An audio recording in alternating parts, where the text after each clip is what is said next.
రైతు మిత్రులందరికీ నమస్కారం. నేను మీ రైతు బిడ్డ ప్రసాద్. మీరు చూస్తున్నారు ప్రసాద్ అగ్రికల్చర్. ప్రస్తుతం మనం ఈ రోజు వచ్చేసి హిందుస్థాన్ సీడ్స్ వాళ్ళది ఓంకార్ 22 సాగు చేసినటువంటి ఒక రైతు ఫీల్డ్ అయితే మనం అయితే చూడడానికి అయితే ఈ రోజు అయితే రావడం అయితే జరిగిందనమాట.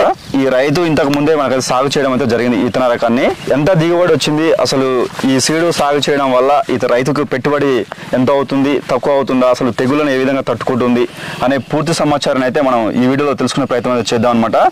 రైతు మాటల్లో విందాం. ప్రస్తుతం అయితే మనం ఉన్నటువంటి ఏరియా వచ్చేసి దాదాపు ఏంటంటే వరిని అయితే అధికంగా సాగు చేయడం జరుగుతుంది. ప్రస్తుతం మనం ఉన్న లొకేషన్ వచ్చేసి విలేజ్ నల్లరాయగూడ మండలం తిప్పర్తి నల్గొండ జిల్లాలో ఉన్నమాట. నమస్కారం సార్. నమస్కారం అండి. మీ పేరు? భిక్షం. మీరు ఎన్ని సంవత్సరాల నుంచి వరిని సాగు చేస్తారు? గత 15 సంవత్సరాల నుంచి సాగు 15 సంవత్సరాల నుంచి సాగు చేస్తారు. మీరు అంటే ఎలాంటి విత్తన రకం ఎంచుకోరు ప్రస్తుతం? మీరు ఇంతకుముందు కాలం లాగా ఏదో వెరైటీ వేసినాం. ఇంతకుముందు రకరకాల వెరైటీలు సాగు చేసినాం. ఈ వెరైటీ పోయిన యాసంగి నుంచి సాగు చేస్తున్నాం. ఓకే.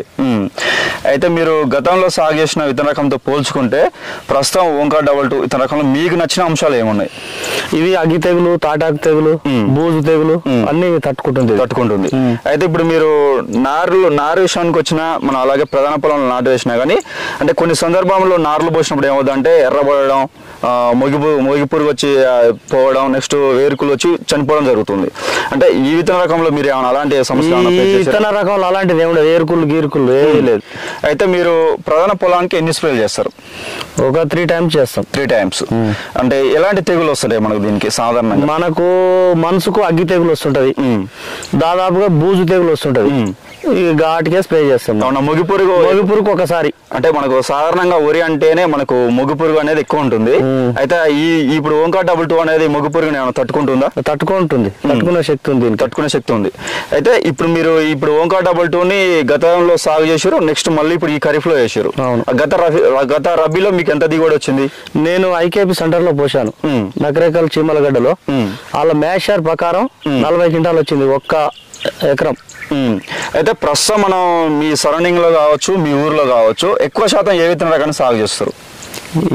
ఎవరి వెరైటీలు చేస్తున్నారు. నేనైతే ఇది మనకు యూట్యూబ్ లో చూసి దీన్ని తీసుకొచ్చుకోరు. అయితే ఇప్పుడు సాధారణంగా ఏంటంటే ఇప్పుడు రైతులు ఏదైనా ఒకటి మనకు మంచి దిగుబడి వచ్చిందంటే ఎగబడి తీసుకొచ్చి సాగు చేస్తారు. అయితే మీరు ప్రత్యేకంగా తీసుకొచ్చారు కదా, ఈ సీడ్ సాగు చేయమని ఎంతమంది చెప్పారు మీరు? నేను దాదాపు ఒక మార్కెట్ లో అందరికి చెప్పాను. వాళ్ళు గిట్ట కొంతమంది రైతులు తీసుకున్నారు ఈ వెరైటీ. అయితే మీరు గతంతో పోల్చుకున్నటువంటి ఏవైతే విత్తన రకాలు ఉన్నాయో, అయితే ఇప్పుడు మీరు ప్రధానంగా ఇప్పుడు ఓంకార్ 22 సీడ్ సాగు చేశారు. అయితే మనకు మార్కెట్ లో గింజ పొడుగు ఉంటేనే మనకు ఏ గ్రేడ్ అనేది పడుతుంటది. నెక్స్ట్ వచ్చేసి కొంచెం పొట్టిగా ఉంది అనుకోండి, బ్రీ గ్రేడ్ పడుతుంటది. అయితే ఇప్పుడు ఆ విత్తన రకాలకు ఈ విత్తన రకాలకి ఏమైనా తేడా ఉంటుందా? సమస్యలు అలాంటి సమస్యలు ఏం లేవు. నేల మార్పిడి బట్టి పొడుగు అవుతుంది గింజ. ఈ సౌడు పొలాలు వీటికైతే కొంచెం మంచిగానే ఉన్నది, అన్నిటికి మంచిగానే ఉంది, పొడుగ్గానే ఉన్నాయి. గింజ అయితే పొడుగ్గానే వస్తుంది. ఏ గ్రేడే పడింది. అయితే మీకు ఇప్పుడు ఈ విత్తన రకంలో మీరు ఎన్ని పిలకలు వస్తున్నాయి? 50, 51, 52 పిలకలు వస్తాయి. 52 పిలకల వరకు వస్తున్నాయి. అయితే ప్రధానంగా ఇప్పుడు మీరు ఎరువులు అనేది పైపాటుగా ఎన్నిసార్లు వేస్తుంటారు? 2 సార్లు వేస్తుంటారు. అంటే ఎంత వేస్తుంటారు? యూరియా ఎక్కువ వేస్తుంటారా, అది లేకపోతే పొటాష్ ఇంకా ఎలాంటి ఎరువుల మీద ఆధారపడి ఉంటారు? యూరియా తక్కువ, పొటాష్ ఎక్కువ వేస్తుంటారు. ఈ రైతు గత రబీలో మనకు ఓంకార్ 22 అనే సీడ్ అనేది సాగు చేయడం జరిగింది. అయితే ఈ రైతు ప్రధానంగా మనకు మార్కెట్లో ఏ విత్తన రకాలను సాగు చేసినా కానీ పచ్చోట్లను అమ్మితే మనకు దాదాపు 40 క్వింటాల దిగుబడి అయితే రావడం జరుగుతుంది. కానీ ఈ రైతు సాగు చేసినటువంటి ఏదైతే ఓంకార్ 22 ఉందో అవి మ్యాచర్ 17 వచ్చినటువంటి విత్తన రకాన్ని, అంటే ఈ ఓంకార్ 22 అనేది మార్కెట్లో 40 క్వింటాల దిగుబడి రావడం అనేది కొద్దిగా ఆశ్చర్యకరమైన విషయం. ఎందుకంటే మనకు నేల బలంగా ఉంటేనే, నెక్స్ట్ వచ్చేసి మనకు వాతావరణం అనుకూలిస్తేనే మనకు దాదాపుగా వరిలో అనేది అధిక దిగుబడి రావడానికి అవకాశం ఉంటుంది.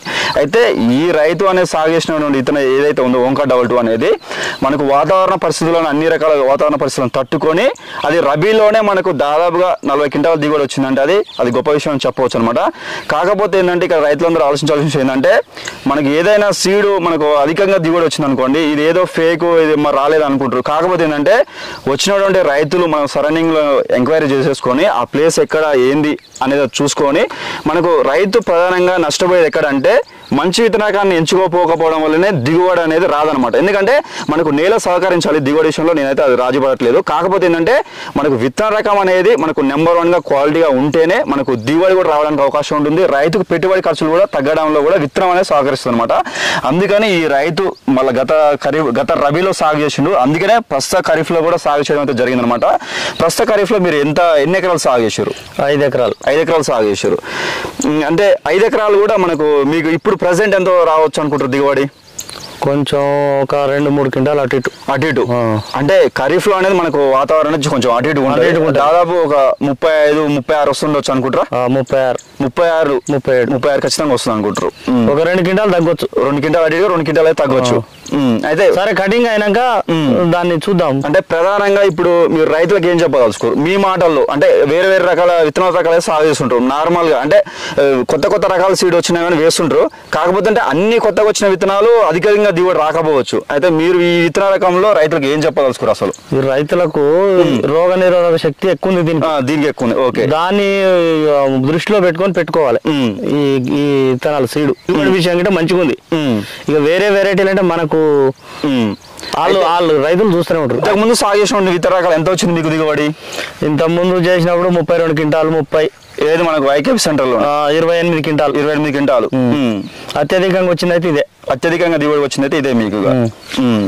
అంటే ఇప్పుడు మీకు దాదాపుగా పెట్టుబడి ఖర్చులు అనేవి తక్కువ వస్తుంది, దిగుబడి ఎక్కువ వస్తుంది ఈ సీడ్ విషయంలో. ఒక రైతుగా సాటి రైతు పొలాన్ని చూసినప్పుడు ఆ ఫీల్డ్ ఏ విధంగా ఉంది అనేది అయితే మనం అయితే ఈ రోజైతే ఈ ఫీల్డ్ చూడడానికి అయితే రావడం అయితే జరిగిందనమాట.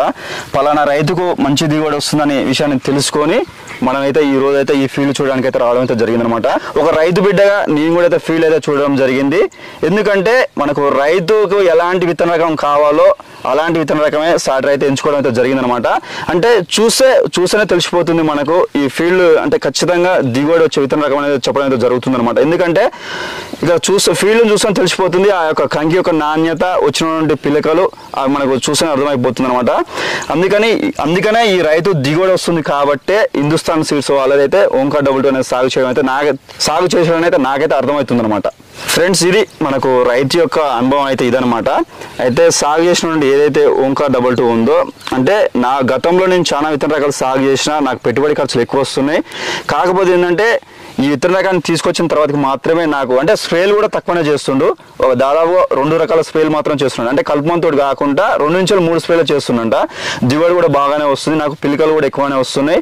మొత్తం మీద రైతుకు కావాల్సింది ఇది. మనకు తక్కువ స్ప్రేలు కావాలి, ఏంటంటే మనకు క్వాలిటీ అయినటువంటి నాణ్యమైన విత్తనాన్ని ఎంచుకున్నాం కాబట్టి నాకు మంచి దిగుబడి వచ్చిందని ఈ రైతు మాటలు చెప్పడం అయితే జరుగుతుంది అనమాట. ఇది మనకు రైతు యొక్క ఫీల్డ్ సందర్శించినటువంటి ప్రదేశం అయితే ఇదనమాట. ఫ్రెండ్స్, మనం అయితే మరొక టాపిక్ తోటి మనం అయితే మళ్ళీ కలుద్దాం. అంతకు సెలవు. నమస్కారం.